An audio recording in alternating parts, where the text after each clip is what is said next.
Turn it up. It's The Record Machine with your host, Jimmy Howell.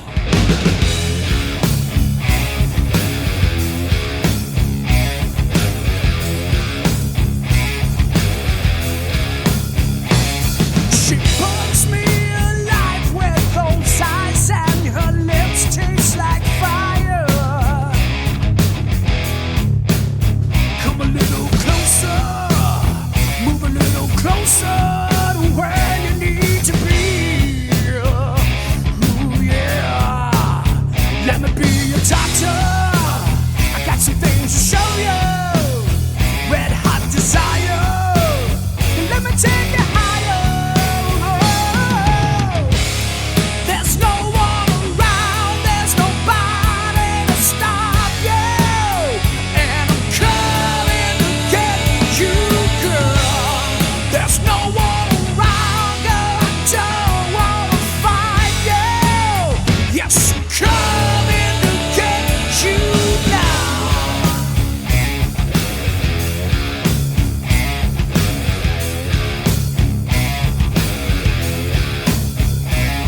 I'm turning at night like a thorn in my side, blood and fire. I feel it coming closer, move a little closer to where you need to be. Ooh, yeah. Never gonna fight you, just wanna be inside you. Red hot desire, let me take you higher.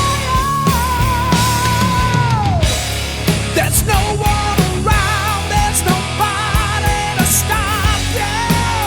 And I'm coming to get you, girl. There's no one around, no, I don't wanna fight you. Yes, I'm coming to get you now. Coming to get you now. Coming to get you now. Coming to get you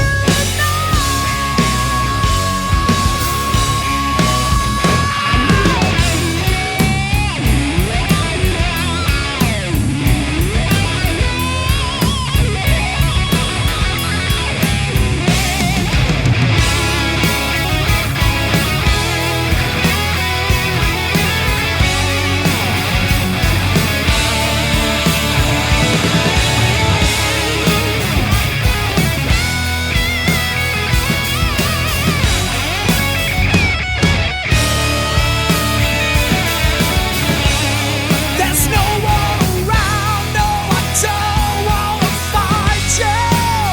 Yes, I'm coming to get you, girl. There's no one around, no, I don't wanna fight you. Yes, I'm coming to get you now. Coming to get you now. Coming to get you now. Coming to get you now.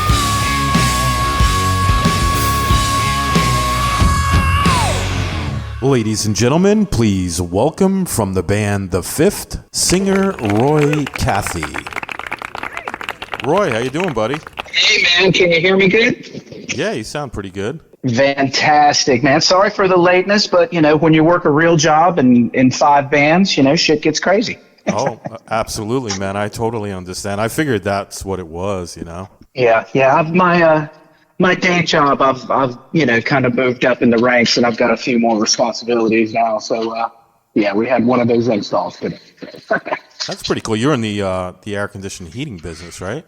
Yeah, I kind of stumbled into the HVAC industry. I had some family friends that have been doing it for years, and the time was right, and they kind of brought me in. It's a learning process, but I've moved into the sales, and I know just enough to be dangerous. Yeah, and you're still in North Carolina, right? Correct, sir. Correct. How'd you been? You're in South Carolina, down in Myrtle, right? I live in North Myrtle Beach, and I noticed about a week ago you were in Surfside. I missed that show. I'm sorry I did, but I had to work. I understand, and that was a last minute. Well, it wasn't a last minute, but that place is just trying to start to try and get their whole live music thing off the ground. But they've got a Pretty Boy Floyd and Enough's Enough coming through there next week or this month. I think it's next week, I believe. That's awesome. What part of North Carolina are you in? I am in Fayetteville. I'm about an hour and a half, 2 hours away. Oh, okay. Not yeah, too I'm very bad. close. Pretty cool, man. Now we're neighbors. Yeah, pretty much. I mean, didn't you say your sister lives near me too? I have a sister that lives in Little River. So yeah, I've got family, and I mean, like every kid around the Southeast, Myrtle Beach back in the day in the '80s, that was the place to go on graduation weekend. So. Yeah. It was like a lot of memories. A lot of memories. Yeah, like for you, coming to Myrtle Beach was a thing to do for graduation. Where I lived, we all ran down to the Jersey Shore. I hear you, because it's just a rite of passage, right? Right. Yeah, I don't know how it is now. I haven't been down there in years, but that used to be the place to go, Yeah. As we age, who knows what these kids are doing now? I don't even want to know. You know what I mean? Because I got two that are around, one's 20 and the other one's 22. And, they're good kids. But, I mean, do we really know what they're doing? You know what I mean? Yeah. Well, we're close. I've got a 19-year-old son and I've got a 22-year-old daughter. So, luckily, I've kept a really close relationship with them. And my son actually sings in a punk band. And works with me at the HVAC company, and my daughter's very creative. She writes music and is a photographer and a little fashionista. So I got some very talented kids. But you're right. What are they doing? Yeah, I mean they're going to be well behaved, in front of us and stuff like that. And we hope that we taught them the right things. But I'm sure they stray a little bit, right? Of course, they're kids. We did, right? Yeah, I mean, wouldn't be normal. So, exactly. The last time me and you spoke on the air was about 2 years ago when we talked. It was. Yeah, we talked with Mike from Steel City. But this time we're going to talk about your band, The Fifth. Can you tell me about the band and who are the players? The band is myself on lead vocals, Justin Womble on lead guitar and vocals, Gary Zeus Smith on drums and vocals, and bassist Jake Tripp, bass and vocals. So I've got three really super talented guys that can all sing and play. So we've got us a pretty lethal combination. That's pretty cool. Now, how long have you guys been a band? Well, this thing's been my labor of love since I moved back to North Carolina in the early 2000s. And, like with any band that's been together for several years, I've had my share of member changes and stuff. But this unit's been together a little over 5 years now, and we're hitting our stride. We're really, after we did that tour in the summer, we did a 12-state tour to support the EP. Mm-hmm. That's when the band really gelled and really started firing on all cylinders. And I've got what I believe is the best lineup that I've ever had. So I'm excited. Yeah, it sounds kick-ass. You guys this year released an EP titled The Fifth. Can you talk about that a little bit? This, like I said, this has been my labor of love, and we've put out several CDs, mm-hmm. But since I feel like this band is like the dream lineup and is really what I've always envisioned, I wanted to kind of rebrand it and kind of call the EP The Fifth, and like almost a reintroduction to the band.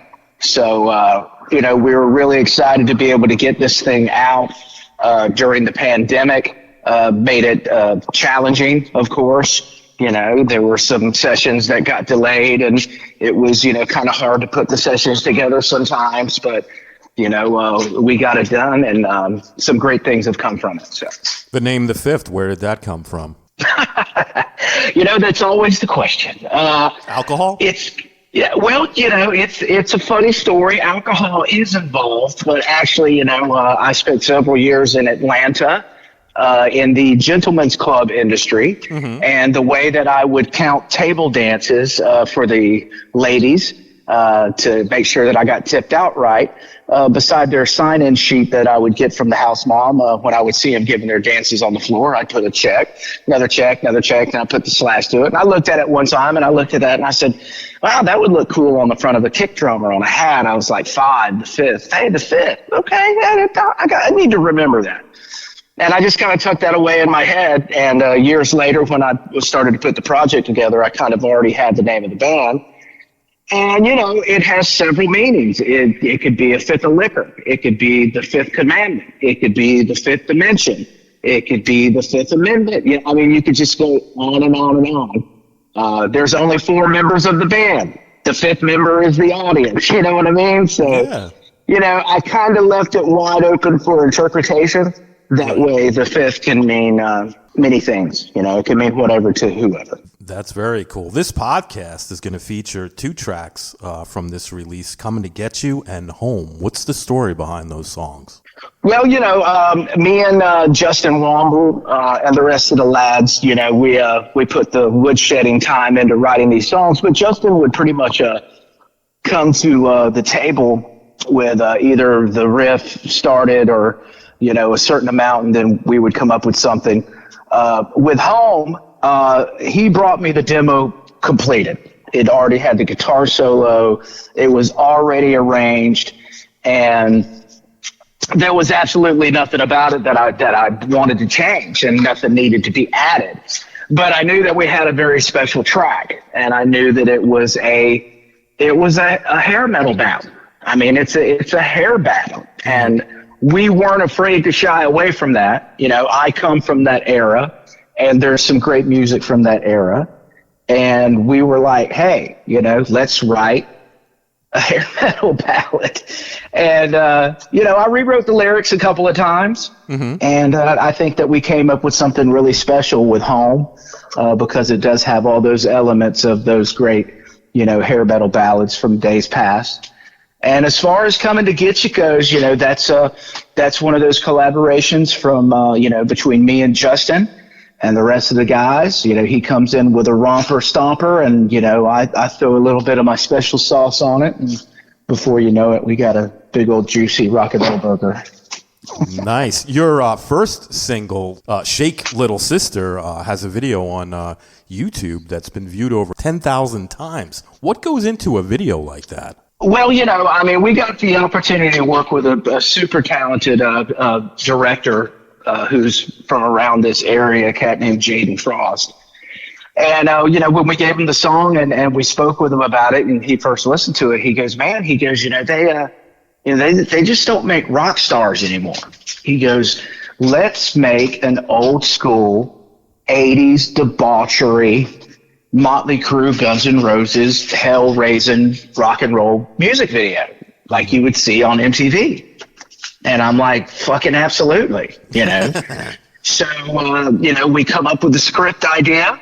Mm-hmm. I did some location scouting, and I found a local biker bar off of Interstate 95. Nice. And they were kind enough to let us use their establishment for 2 days. So shout out to Pitcher's Bar, which is now closed up, unfortunately, but they were very kind to let us use their place for 2 days. So we actually had real biker gangs coming in and out while we were filming this thing. And we got on site, and there were a lot of scenes that were ad-libbed that we thought of on the site that we brainstormed together. And we made something really special. So I think that the video was crucial and played a major role in us getting on the Kiss cruise, because the video was literally everything that a Kiss fan would want to see in a music video. I mean, we got a stripper going across the bar. We got shots. We got the bass player pulled into the bathroom by groupies. I mean, it's straight up debauchery. So it was a lot of fun, but it was a lot of work, and it was a 2-day shoot. So it was good times. Yeah, it looked like you guys had a lot of fun in that video. Now, some of the people in that video you're close with too, right? You casted some people that you're friends with in that video, correct? Well, yeah, I mean that we pretty much just invited all of our friends. We had an open casting call. We just invited all of our friends. My son is a cameo in the video. The producer engineer is sitting at the bar. A good friend of ours, Chad from Cracking Skulls, is in the video, and his friends. My own girlfriend is actually my love interest in the video, where I'm drinking the booze out of her shoes. So, it was all hands on deck, and all our friends, jumped in and, played a part in making something really cool. Very cool. Now, you guys played some really cool gigs this year, and it's not over yet. Like you mentioned earlier, you got the KISS Cruise coming up October 24th through the 29th. Can you talk about that a little bit? Well, man, of course, it goes without saying that this is a huge opportunity for the band. Mm-hmm. This is a huge career advancement for us. We've already had a great year. Once the EP got out, we got picked up by Ron Keel's new label, RFK Media. Mm-hmm. So we're slated to do a full length for Ron and RFK in 2023. But, the video, we did that. I entered this contest on a whim. I saw it come across my Facebook feed, mm-hmm. and I clicked on the link, and it was pretty easy. I filled it out. We were able to upload our video, and bing, bang, boom, there it was. And months went by, and then all of a sudden we got an email that, hey, congratulations, you're in the first round. And there were 3 rounds of voting, 2 rounds open to the public, and the third and final round, if you make it that far, was for people that were already booked on the cruise. So, of course, tens of thousands of bands from all over the world entered, and we were very blown away that we made it into the first round. And when we made it through the first round, we were like, holy shit, Wow. And then when we made it through the second round of voting, we were like, holy shit, we might actually have a chance of winning this thing. And when I went to the third round, where it was the people that, booked on the cruise already, that's when I kind of thought that music business politics may come in, Uh-huh. And dude, we made it, and we got picked along with some other bands, of course. But the fact that we were there and being one of the bands that was selected in a very stringent and multi-round judging by the fans is super flattering and a huge honor, and to be able to be involved in KISS's final tour and their final goodbye as far as doing cruises, and it's huge for us. So we're very proud, and we're going to go there and show them what the Fifth is all about, and we're going to fucking kick ass or take some names. That is awesome. Now, who are some of the bands that you're going to be sharing the stage with? Oh, wow. There's going to be Warrant's going to be there, LA Guns is going to be there, Lita Ford's going to be there. Wow. The George Lynch, Don Dokken reunion is going to be there as well. There's a couple of others that slipped my mind, but it's mostly based around KISS. They're doing 3 performances on the boat. But still, we're in great company. Mm-hmm. And, it's the opportunity of a lifetime, and it's going to be the experience of a lifetime. That's awesome, man. Congratulations on that, by the way. Thank you very much, my friend. I appreciate that. You're welcome. Now, I read somewhere that you're a huge wrestling fan, and I am as well.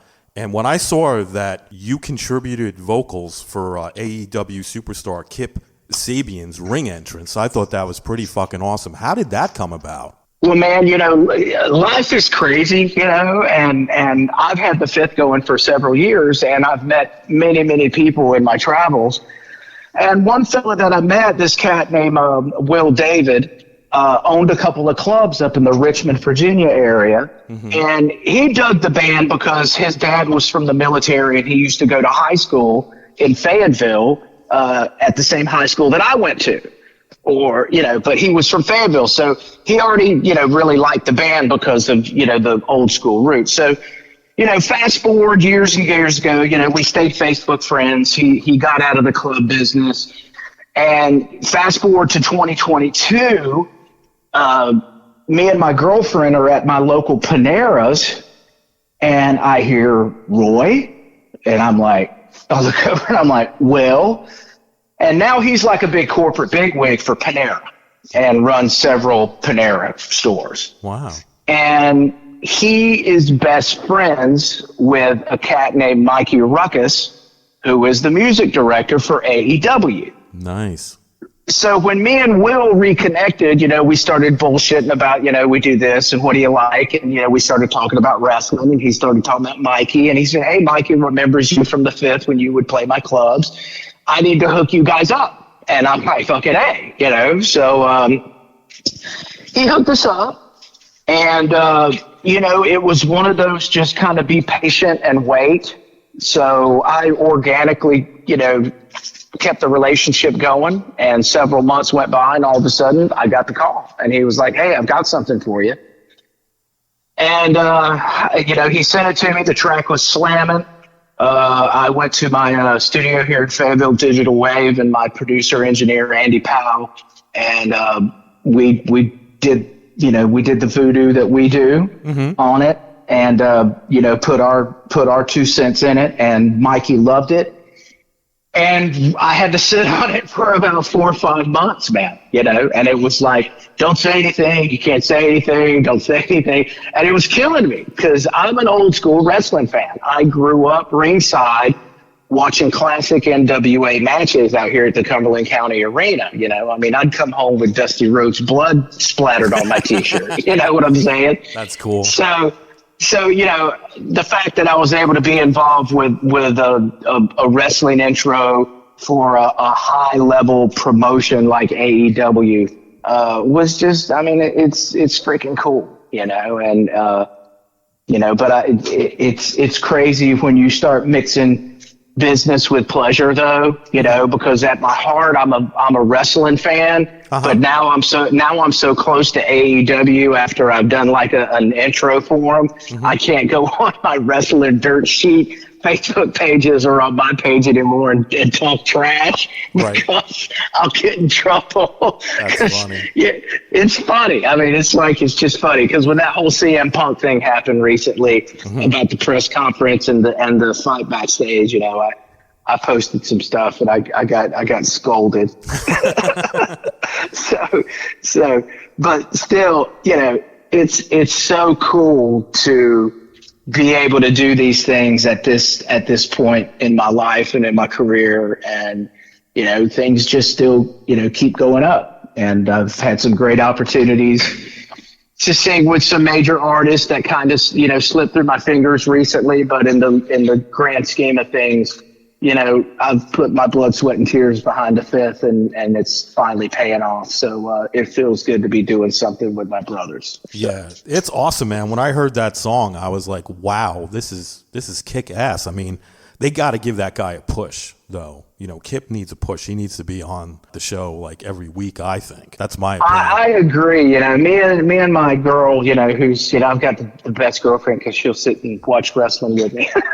And she gets into it. She cusses and raises hell more than me. We can't understand they had all these months of build up and to put him up against Pac, and he's going to lose. Right. And then he just kind of filtered off to the dark and the elevation shows and doing mixed tag matches with his wife Penelope Ford, which I don't mind watching. She's you know what I'm saying? It's like, I feel like he's a great wrestler. He looks great. He's good on the mic. He's got everything that they could want, but I just don't think that they have enough TV time, and I just don't think that they have enough deep storylines to let guys like Kip get the exposure he should have. Yeah, and the song's called Over It, correct? Over It, yes, correct. Yeah, and that's me and Mikey Ruckus. He's doing the heavy growly stuff, and all the other stuff is me, multi-tracked. There's a lot of really tasty stuff, man. My buddy Andy, maybe I'll send it to you. Shoot me your email address. It's got some. We did a a cappella version. Oh, wow. Because there's about 3-4 harmonies of the stuff that I'm doing that we sent to Mikey, and he was like, "Whoa, yeah, absolutely, yeah." You know what I mean? Because we just didn't do it the demo version. We kind of put our spin on it. It turned out really good. So who's your favorite AEW male wrestler? Man, they've got such a deep roster, and even though he's been out and injured for a long time, I still think Kenny Omega is one of the greatest out there. I was a big Kenny Omega mark when he was with New Japan. That's when I, kind of really started to follow his career. Mm-hmm. But they've got a really deep roster right now, I'm hoping that he gets back to being completely healthy, but I'm a big Kenny Omega fan. Now, as far as females, Will Ospreay is still. I mean, there's some. I'm one of those deep wrestling geeks. I'm not just WWE and AEW. I'm the guy that knows like the New Japan cats. That I remember Shinsuke Nakamura before WWE ruined him. You know what I mean? Right. It's crazy. And females, man, I really like the work Toni Storm is doing. I think that Jade Cargill and Britt Baker. I mean, they've got it. They're starting to. Get some more depth to the women's division. I like how they're building Jade Cargill up to be like one of those unbeatable heels for somebody to finally come in and come down and beat her. They're setting her up the same way that they did, some of the others. So, but Britt Baker is really a good one, and I really like Thunder Rosa a lot, but she's been injured. So there's a lot of depth to the women's and men's division as far as AEW goes. Me and my wife think this. AEW is a far better product in our opinion. We like it better than WWE. I have to concur and agree with you. AEW is a much better product. But for so long, WWE was the only one, and it was kind of force-fed to everybody. This is what you're going to get, and this is it. And I don't care what anybody says. When AEW came out, it made WWE step up their game. And when they went head-to-head next in AEW, and AEW kicked their ass in the ratings, that showed WWE that there's definitely a new kid in town, and they're doing some innovative stuff. And their matches are more exciting. Their promos are edgier. And it's like right on that edge of the Attitude Era that people really loved. And I love the old school blood and guts. I mean, I'm not going to lie. Right. If you're going to go for the carnival show of pro wrestling, go big. And that means there's going to be color, there's going to be high spots, and there's going to be some really harsh promos, because people love those edgy, independent, pipe bomb promos. I could go on forever about wrestling. I should do a podcast. You should. Were you excited that MJF came back? I think MJF is one of the best heels in the business right now, hands down. I think his mic work is on par with some of the best. I think his ring work is yet to be determined. Mm-hmm. But he is a good shit talker. He's a great heel. I mean, he is a great heel. Instant heat.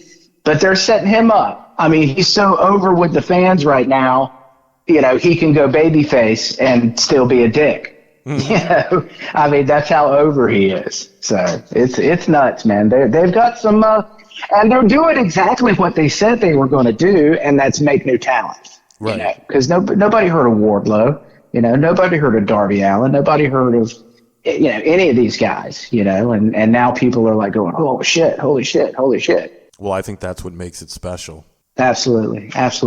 Do you have a website that you'd like to promote? Yes. You can find us at www.thefifthmusic.com.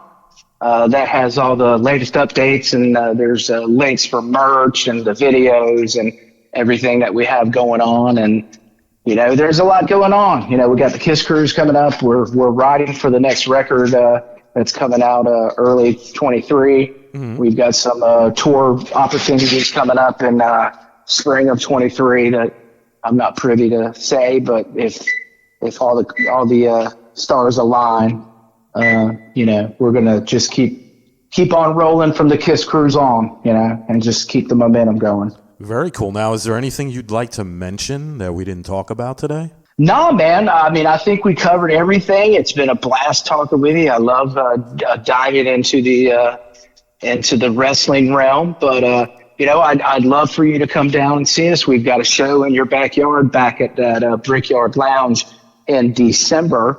We're going to be coming through there with Ron Keel.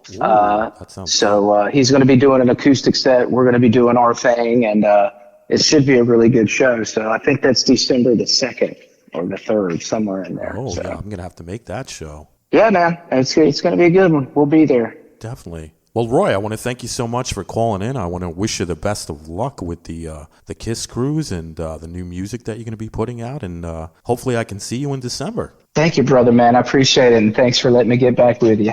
All right, man. Let's stay in touch, all right? Absolutely. Thanks for having me on. All right. You take care, buddy. All right. Take care, pal. See ya.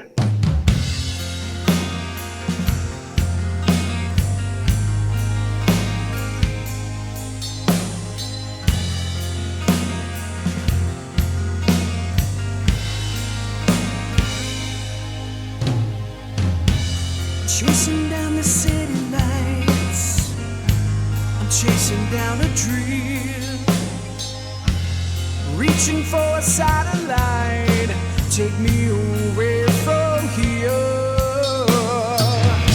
Sometimes we win, sometimes we fall. Oh, and sometimes we still lose it all. No, I don't need to waste my time no more. Holding on to memories I can't let go. And I don't need to let them let me know. Somehow I lost my way, but now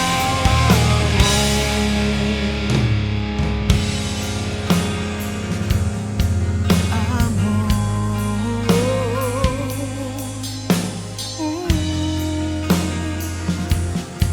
Ah, yeah. I think about you every night.